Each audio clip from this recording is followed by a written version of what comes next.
Shalom, la plateforme d'évangélisation. Pambola biso bisika nyonso tozwami bisika nyonso tozali. Nzambe a mona yo lisusu bisika ozali ozolanda ngai.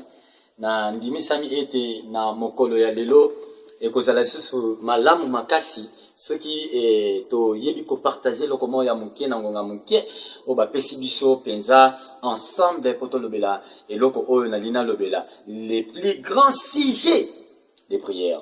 Les plus grands sujets des prières. Donc, les plus grands donc le sambo monene motaboko sala et kosenga donc bosenga monene ya lo sambo oyo motaboko senga oyo sala na bomo inaye. Bien mais ososola ete na message oyo ete makambo senga ka e yango te senga ko senga ete makambo senga ko senga nano senga ngote. Alléluia.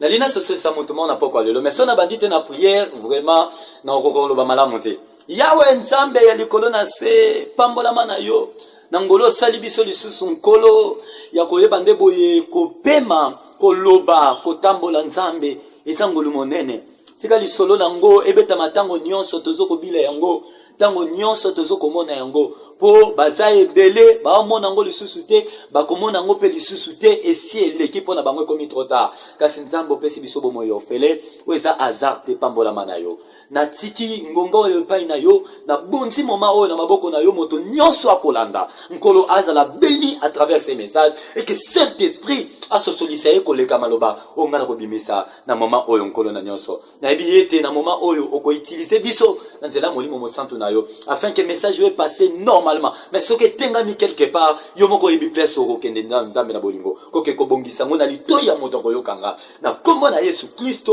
oya ko pambola moto nyonso ko tia na misala nde na bondeli boy amen amen na zane sengo lisusu nde na bande ko loba ete na zane sengo yo partager na yo les plus grands sujets de prière les plus grands sujets de prière bene mena loba no boy na mukuse boyebi ke banda to banda ko senga biloko to senga ka o se rendre compte que soko sengi loko lelo o salela na ba gêne mais très souvent ba prière to salaka na ba sacrifice nzambe lokola so nzamba répondre kango directement te ou bien facilement te pona ko yeba ndeboye ko répondre biso na biloko oyoyo ezande boye ya ko satisfaire ba posa otoza na mokili eliko lo ba boye na sala mukanda ya Jacques chapitre 4 verset 3 Bible zo ba biso boye Jacques chapitre 4 verset 3 vous demandez et vous ne recevez pas parce que vous demandez mal, dans le but de satisfaire vos passions. Alléluia. Bosengaka, bozwakate, po bosengaka mabe. Bosengaka, po natina, ya koyeba nde boye kokokisa ba posa na bino, ba passion. Oh, bien-aimé dans le Seigneur. Biso oyoyo, depuis que j'ai connu le Seigneur Jésus dans ma vie, ngayo naza exemple boso na yo, naza preuve. Depuis que j'ai connu le Seigneur Jésus dans ma vie, na tikala te komi pesa pasi, ya kosenga na nzambe pesa na musala, nzambe pambola ngai, nzambe na bala, nzambe na bota, nzambe na sala boy na zongisa boy, na senga yango te pe na kosenga yango te, mais na kozwa yango, parce que lukola naza na se na moi nzamba yebi ba posa oyo ezalaka na se na moi oyo ya moto esenga vivre makambo na pesa nga mena me place ozali alléluia nzamba pambola mutu nyonso zolandanga nzamba yebi ba posa na biso nyonso ayebi ke tona kata mukili oyo na mukili na posa mutu ana posa asala na mukili mutu ana posa a se retrouver na mukili mutu ana posa abala na mukili mutu ana posa abota na mukili mutu ana posa asala ba voyage ça ba déplacement ça ba faire paix et réussir nzamba yebi biloko wana pesa makambo ko sambela te so tali bato basaleri nzambe na kata Biblia na ba losambo na bango ba bana ko senga ba makambo o biso to senga ka lelo te lelo ba sujet de prière et comme agaka ya mabala ya mabota ya ba voyage ya misala, ya prospérité. Tanga na kati ya Bible, yebisa ngai banda de Genèse à Apocalypse. Bisika nini moto oyoyo abanda ko sala ba prière, ko leela ka nzambe, simplement kaka na bakambo ya mokili oyo. Oyo ko tika la koleka. Bien que il y a des cas isolés, voilà. Et ça na ba cas isolés par exemple le cas ya Anne.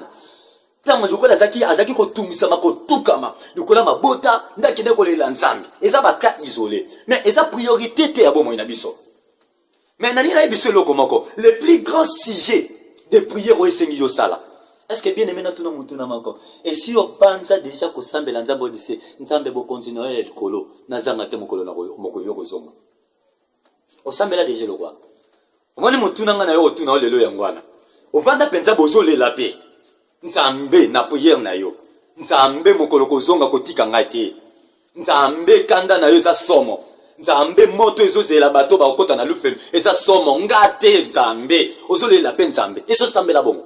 Voici l'expliquant sujet de prière. Nazana mokanda na sotel sous nazana mokanda ya Rome. Na otanga na yo na ebike olingaka tellement Bible ba bref biblique. Nana Romains chapitre 13 verset 14. Bible alobi na biso boy. Mais revêtez-vous du Seigneur Jésus-Christ et n'ayez pas soin de la chair. Et n'ayez pas soin de la chair pour en satisfaire les convoitises. Donc, bien aimé, on comprend dans ce son avec ce, on a rappelé au vexé, au place qu'on a sur le bas. Cherchez, recherchez premièrement les royaumes des cieux. On a rappelé au côté. On a aussi bien. Na yebisio bien aimé, toza wana te pona ko senga kan nzambe. Nzambe libale, nzambe libale, nzambe voyage, nzambe mbongwe, nzambe na basije wana yango na tozwa kangote. Oko bando kuganga lelo bando bandaki kuganga osale ki na séminaire une semaine na suka ya séminaire ozongo pété. Séminaire mususu yeli susu ya 21 jours bozongo pété. Séminaire mususu yeli susu ya 40 jours bo mata bozongo pété. O mati bangombo baluki ozongo pété.